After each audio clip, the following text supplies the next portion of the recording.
Hi and welcome back to another episode of Teaching and Lifestyle in China as a foreigner.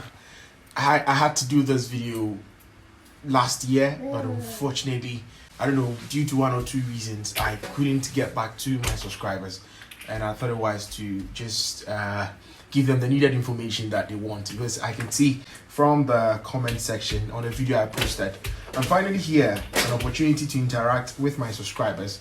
Kindly drop your questions and I would answer sincerely in my next video. So I'm going to read out some of the questions that my loyal subscribers wrote and answer them truthfully. This time around you can see that I didn't bring my sheets. I just want you to look me in the eye and see that I'm spitting out the truth. So let's hit it out.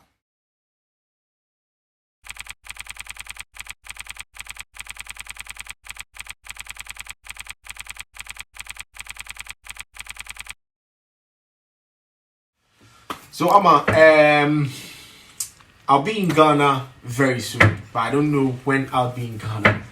I came to Ghana last year, that was 2019. I was in Ghana for a month, and because of the epidemic, I'm not certain when I'm going to come back to Ghana as of now. Yes, so definitely when I come to Ghana, I'm going to link up so that we do a collaboration video, hopefully.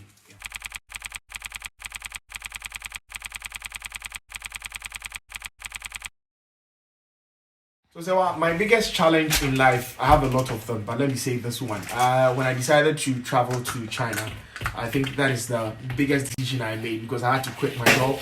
I had to go for a loan so that I could do my visa when I first got here. So all these things were kind of a risk-taking moment I had to take, and it was worth it, yes.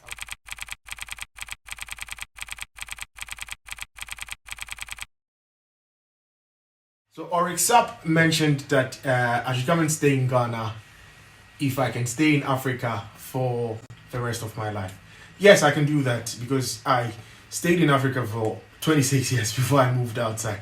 So definitely when I have something that gives me income, something that generates revenue for me, definitely I am going to go back to my country. Home is home and Africa is beautiful.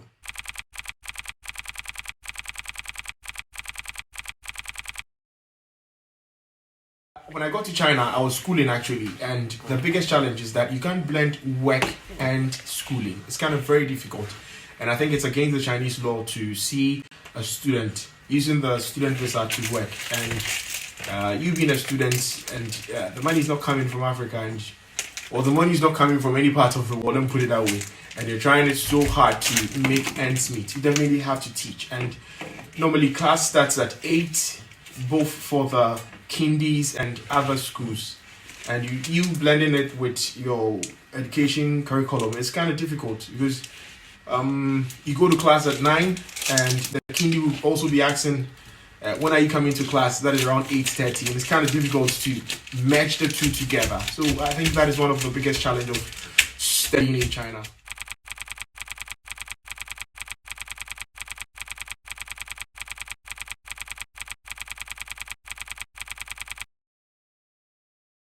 So Vanina is also a YouTuber and she's doing amazingly well. You can check her content out right after this video. Her name is Vanina. Just type Vanina Ellis on the YouTube section. What I'll tell newcomers who just got to China is that it's going to be fine. I've been here for the past 5 years, and for the first 2 years, or sometimes for the first 1 year, it's going to be very hard, very, very hard, trust me. Getting a job, how to get to understand the language, the people, the racial abuse and stuff. But I'm promising it's going to be fine. Just keep that in mind, that it's going to be fine. It's just a matter of time.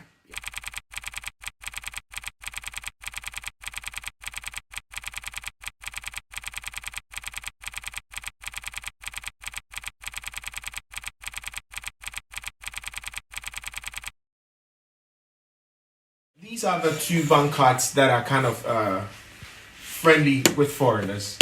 When I say friendly with foreigners, it means that it's kind of very easy for you to acquire these cards if you have if you go through the right procedures.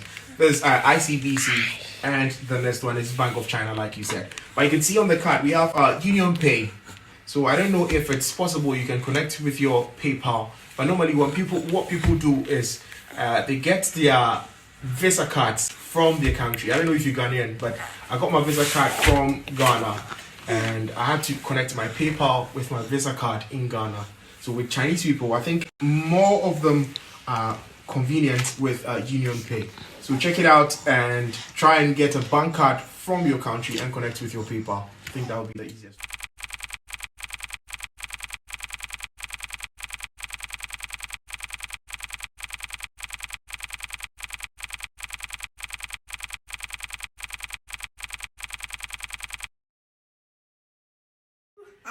So like having a baby in China, it's not really difficult, but the difficult part is when he's a boy, circumcision becomes a problem.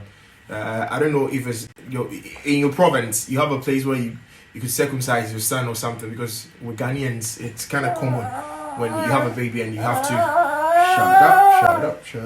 You have to circumcise him.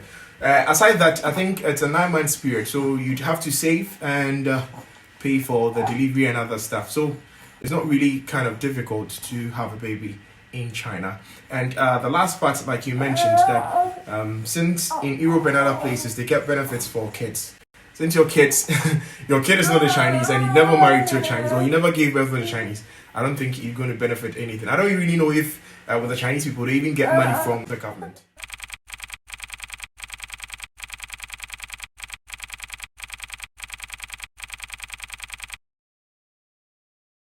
Okay, Dariska also has a YouTube channel, so you can also check her out. She's also a YouTuber. Getting a Chinese citizenship it requires a lot. You'd have to go through a lot of processes, but it will be a plus for me to have a Chinese citizenship, definitely, because it will make movements very easy and very easy for you to own businesses as a foreigner too. So most definitely, I think a lot of people travel outside just to seek greener pastures, and getting a green card or getting a Chinese citizen, I don't know how the Chinese people call it though, but getting that kind of card that tells that you're a Chinese, it's actually a plus.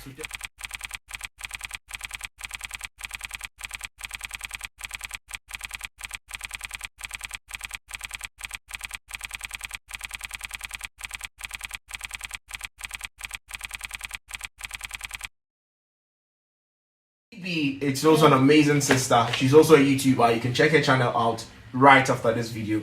So Bibi, I'm not young. That is the truth. I'm 30 plus, and you can see I'm just handsome. Yeah. A lot of people mistake me for a toddler or somebody who's young, but hey, I'm old. My face just looks. You see that kind of thing. And being married, I've always wanted to marry at a very young age, because I think it's kind of that period that you have nice babies. Get it? I don't know, but that is marry the right person. I think it's just communication. You just communicate. If there's a problem, you talk about it and you trash it out like adults. That's what married people do. So it's been awesome. It's been awesome, and we're counting the days one after the other, day after day. Exactly.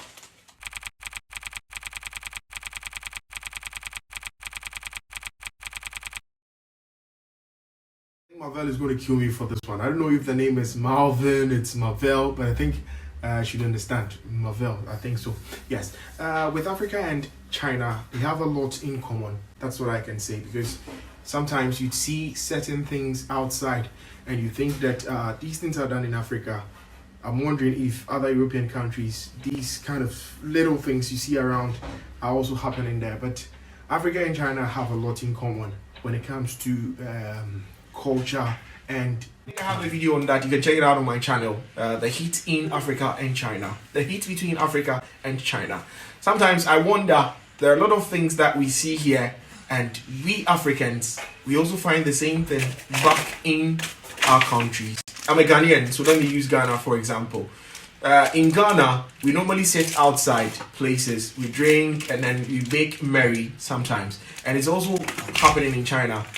During summer, you see a lot of people outside, sitting outside beside the road, drinking, making noise. This will be the end of the first video, so most definitely we'll be doing a part 2 of this. Don't forget to hit on the subscribe button and tell a friend that teaching and lifestyle in China is here to stay.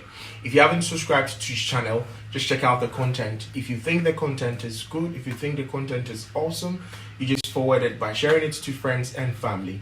Let's push the agenda. Teaching and lifestyle in China is here to stay. Keep it. No.